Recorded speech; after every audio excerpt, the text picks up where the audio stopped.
Praise the Lord. Happy Thursday to you. And welcome back to my channel.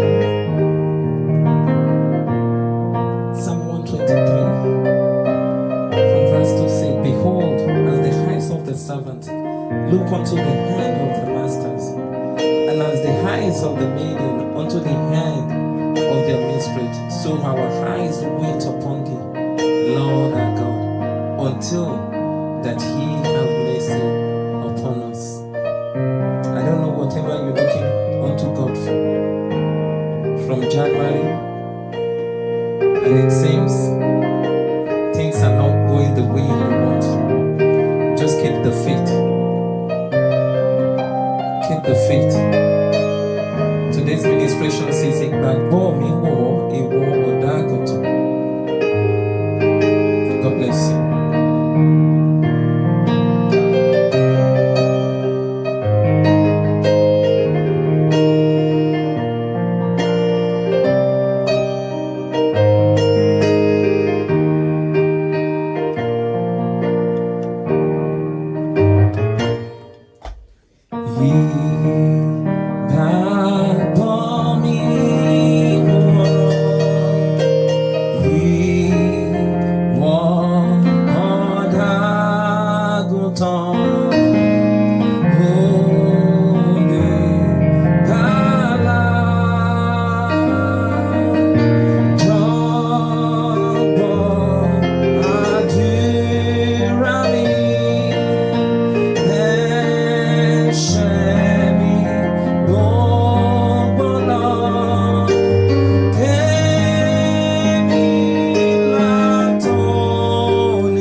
said, I will not leave you nor forsake you. God bless you. And remember, Jesus is coming soon. Hold on to him. Be prepared. God bless you. See you next week.